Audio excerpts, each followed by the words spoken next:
হাসিনা নয়, বাংলাদেশকে এখন প্রাধান্য দিতে চায় ভারত।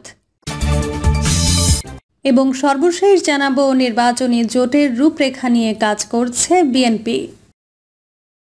এতক্ষণ শুনছিলেন সংবাদ শিরোনাম, এবার বিস্তারিত। হাসিনা নয়, বাংলাদেশকে এখন প্রাধান্য দিতে চায় ভারত। বাংলাদেশের অভ্যন্তরীণ রাজনৈতিক পরিবর্তন ও বহির্বিশ্বে ক্রমবর্ধমান বিরোধপূর্ণ অবস্থান ভারতের জন্য নতুন বাস্তবতার সৃষ্টি করেছে।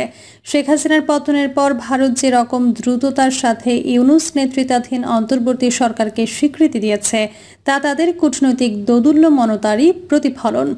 দীর্ঘদিন ধরে যেভাবে ভারত শেখ হাসিনাকে ঘিরেই বাংলাদেশের রাজনীতি পরিচালনায় প্রভাব বিস্তার করছিল, তা যেন হঠাৎ করে একটি বন্ধ দরজার মুখে এসে থেমে গেছে।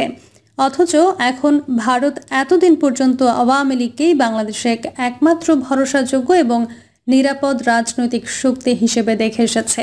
এখন হাসিনার অবর্তমানে ভারত যেন খুঁজে ফিরছে নতুন বাংলাদেশকে, নট হাসিনা বরং পুরো দেশটিকে। শেখ হাসিনার ভারত নির্ভর কূটনীতি যে শেষমেশ বুমেরাং হয়েছে, তা স্পষ্ট হয়ে উঠছে ভারতীয় সিদ্ধান্ত গ্রহণকারীদের কথাবার্তায়।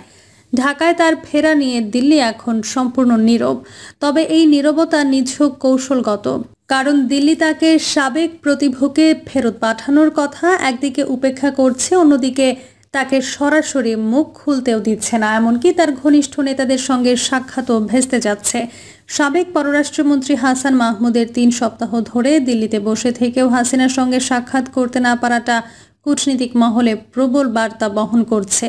এই প্রেক্ষাপটে ভারতের কূটনৈতিক কৌশলে বড় ধরনের পুনর্বিন্যাস চোখে পড়ছে। তারা এখন আওয়ামী লীগের বিকল্প রাজনৈতিক শক্তির সঙ্গে যোগাযোগ রক্ষা করছে এবং বাংলাদেশের সামগ্রিক রাজনৈতিক মেরুকরণের ওপর নজর রাখছে। ভারত প্রথমবারের মতো বুঝতে পারছে তারা এক ঝুড়িতে সব আম রেখেছিল। ফলাফলস্বরূপ তারা আজ বাংলাদেশে জনসমর্থন হারিয়ে ফেলেছে। হাসিনাকে কেন্দ্র করে তাদের একতরফা নীতি, যা বিগত 15 বছর ধরে চালু ছিল, সেটাই এখন বিপরীত ফল দিয়েছে। বাংলাদেশে ভারতের ভাবমূর্তি আজ এতটাই ক্ষতিগ্রস্ত যে কোনো রাজনৈতিক দলই প্রকাশ্যে ভারতপন্থী কথা বলার সাহস দেখাচ্ছে না। বাংলাদেশে মোদী সরকারের বর্তমান দৃষ্টিভঙ্গি মূলত ইউনূস সরকারের প্রতি সন্দেহভাজন। শেখ হাসিনার পতনের পরে মোদী সরকার যে দ্রুত ইউনূস সরকারকে স্বীকৃতি দিল, তা কৌশলগত হলেও আস্থাহীনতার ছাপ এতে স্পষ্ট। ভারতে বসে এখন অনেকেই বলছেন বাংলাদেশ পাকিস্তানের পথেই হাঁটছে। ফলে মাইলস্টোন স্কুলে সাম্প্রতিক দুর্ঘটনার পর যদিও ভারত মানবিকতা দেখিয়ে চিকিৎসক পাঠিয়েছে, কিন্তু একসাথে তারা তাদের বাণিজ্য কার্যক্রম গুটিয়ে নিচ্ছে, ভিসা বন্ধ করছে, সীমান্তে হত্যা অব্যাহত রেখেছে এবং পুশিনকে দৈনন্দিন ঘটনায় পরিণত করেছে। এই হিমশীতল সম্পর্ক পুনরায় উষ্ণ করতে বাংলাদেশ দিল্লিতে এক অভিজ্ঞ কূটনীতিককে হাই কমিশনার হিসেবে পাঠিয়েছে। তিনি দৌড়ঝাঁপ শুরু করলেও বরফ গলছে না। বিশ্লেষকদের মতে রাজনৈতিক সিদ্ধান্ত ছাড়া এই সম্পর্ক পুনরায় চাঙ্গা হওয়ার সম্ভাবনা নেই। আর সেই রাজনৈতিক সিদ্ধান্ত নির্ভর করছে বাংলাদেশে আসন্ন নির্বাচন এবং তার গতি প্রকৃতির ওপর। ভারত একসময়ের একতরফা নির্বাচনপন্থী দেশ, এখন সব দলের অংশগ্রহণ চায়, তবে তাতেও নিঃসন্দেহে একটি নিরাপত্তা খোঁজার প্রচেষ্টা আছে। ভারত যে নির্বাচন ও কূটনৈতিক সম্পর্ককে নিয়ে আমেরিকার সঙ্গে দেন দরবার করেছে, সেটিও আর গোপন নেই। 2023 সালে অনুষ্ঠিত ভারত আমেরিকা বৈঠক ফলপ্রসূ না হলেও এর ইঙ্গিত পরিষ্কার। দিল্লি ওয়াশিংটনের নাক গলানো এড়াতে চায়, যদিও আমেরিকা চুপ থাকলেও তা ক্ষোভহীন নয়। এই অবস্থানে ভারতের বিরক্তি যেমন প্রকাশ পেয়েছে, তেমনি ওয়াশিংটনের উদাসীনতাও চিন্তিত করেছে দিল্লিকে। বাংলাদেশের বর্তমান অন্তর্বর্তীকালীন সরকার ও রাজনৈতিক অস্থিরতা ভারতের জন্য উদ্বেগের বিষয়। ভারতীয় গোয়েন্দারা যাদের ওপর শেখ হাসিনা পুরোপুরি নির্ভর করতেন, তারাই আজ ব্যর্থতা নিয়ে বিতর্কে জড়িত। ঢাকা শহরের গোয়েন্দারা প্রকাশ্যে অভিযোগ করছে হাসিনা স্থানীয়দের কথা বিশ্বাস করতেন না, শুধু ভারতীয় গোয়েন্দা সংস্থাগুলোর ওপর নির্ভর করতেন। এই তথ্যগুলো এখন ভারতেও আলোচিত হচ্ছে এবং তাদের পূর্বের একতরফা নীতির ভ্রান্তি উপলব্ধি করতে বাধ্য করছে। চরম দক্ষিণপন্থীদের উত্থান ভারতের জন্য নতুন চিন্তার খোরাক। তারা এতদিন ধরে ইসলামপন্থীদের শত্রু হিসেবে বিবেচনা করলেও আজ বুঝতে পারছে এদের শত্রু বানিয়ে বাংলাদেশের সাধারণ মানুষের বন্ধু হওয়া অসম্ভব।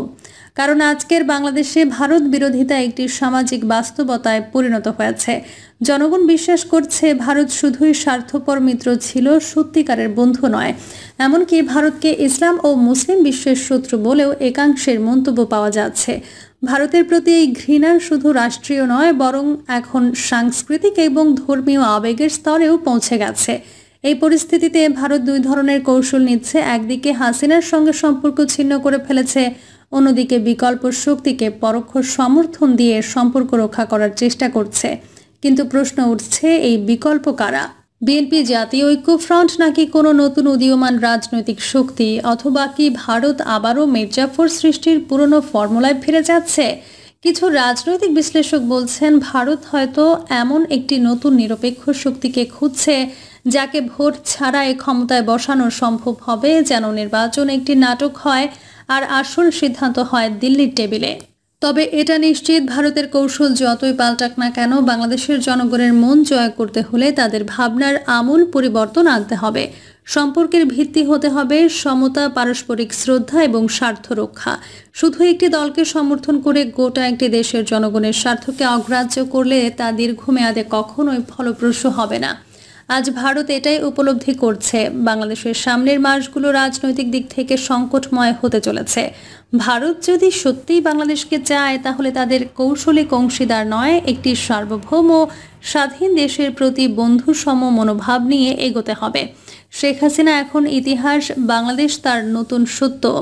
ভারত যদি এই বাস্তবতা বুঝে, তাহলেই কেবল এই অঞ্চলের রাজনৈতিক শান্তি ও কূটনৈতিক স্থিতিশীলতা নিশ্চিত করা সম্ভব হবে। নির্বাচনী জোটের রূপরেখা নিয়ে কাজ করছে বিএনপি। ফ্যাসিবাদ বিরোধী যুগপৎ আন্দোলনের মিত্রদের সঙ্গে নিয়ে ত্রয়োদশ জাতীয় সংসদ নির্বাচনের পথে হাঁটছে বিএনপি। দলটির প্রতিশ্রুতি রয়েছে, যুগপথের মিত্রদের নিয়ে আন্দোলন, নির্বাচন এবং সরকার গঠন করবে। আওয়ামী লীগ সরকারের পতনের বর্ষপূর্তিতে গত মঙ্গলবার অন্তর্বর্তী সরকারের পক্ষ থেকে আগামী ফেব্রুয়ারিতে রমজান শুরুর আগে নির্বাচনের সুস্পষ্ট ঘোষণা দেওয়া হয়েছে। এ লক্ষ্যে প্রয়োজনীয় প্রস্তুতি সম্পন্নে পরদিন বুধবার প্রধান উপদেষ্টার কার্যালয় থেকে আনুষ্ঠানিকভাবে নির্বাচন কমিশনকে চিঠিও দেওয়া হয়েছে। এমন অবস্থায় নির্বাচন সামনে রেখে যুগপথের মিত্রদের সঙ্গে বসছেন বিএনপির ভারপ্রাপ্ত চেয়ারম্যান তারেক রহমান। রাজধানীর গুলশানে বিএনপি চেয়ারপারসনের রাজনৈতিক কার্যালয়ে আজ শুক্রবার বিকাল ৩টায় একত্রে ১২ দলীয় জোট, জাতীয়তাবাদী সমমনা জোট, এলডিপি সহ কয়েকটি দল এবং আগামীকাল শনিবার বিকেল ৫টায় গণতন্ত্র মঞ্চ, গণতান্ত্রিক বাম ঐক্য সহ অন্য দলগুলোকে নিয়ে একত্রে এসব বৈঠক অনুষ্ঠিত হবে। বিএনপি ও যুগপথ জোটের কয়েকজন নেতার সঙ্গে কথা বলে জানা গেছে, বৈঠকে জোট শরিকদের সঙ্গে আসন বন্টন নিয়ে সরাসরি আলোচনা হওয়ার সম্ভাবনা না থাকলেও বিএনপির ভারপ্রাপ্ত চেয়ারম্যান যে যুগপথের মিত্রদের সবাইকে সঙ্গে রেখেছেন এবং আগামীতেও রাখবেন, সেই আশ্বাস পুনর্ব্যক্ত করতে পারেন।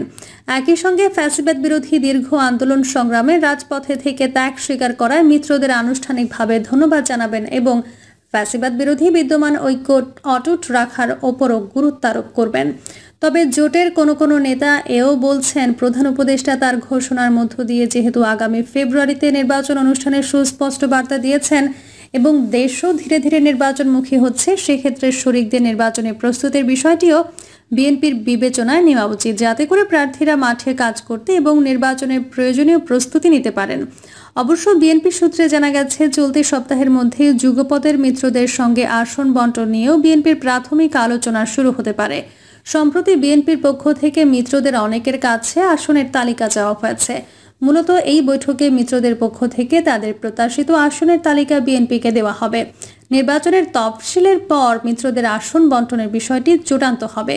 বিএনপির মিডিয়া সেলের সদস্য সাইরুল কবির খান কালবেলাকে জানান, বিএনপির দুটি লিয়াজো কমিটি, স্থায়ী কমিটির সদস্য নজরুল ইসলাম খান যুগপথের যেসব দল ও জোটের সঙ্গে সমন্বয় করেন, সেসব দল ও জোটের সঙ্গে বিএনপির ভারপ্রাপ্ত চেয়ারম্যান তারেক রহমান বৈঠক করবেন।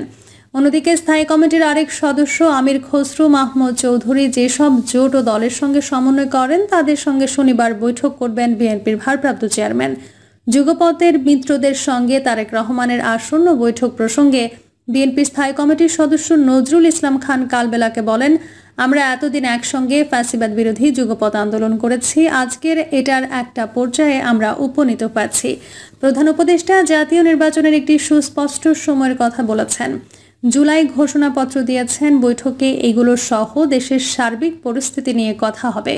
বৈঠকের সম্ভাব্য আলোচনা প্রসঙ্গে 12 দলীয় জোটের প্রধান এবং জাতীয় পার্টির চেয়ারম্যান মোস্তফা জামাল হায়দার কালবেলাকে বলেন, দীর্ঘদিনের প্রতীক্ষিত এবং আন্দোলন সংগ্রামের ফসল হিসেবে নির্বাচন নিয়ে সরকারের পক্ষ থেকে অবশেষে একটা স্পষ্ট ঘোষণা এসেছে। এতে আমরা আনন্দিত।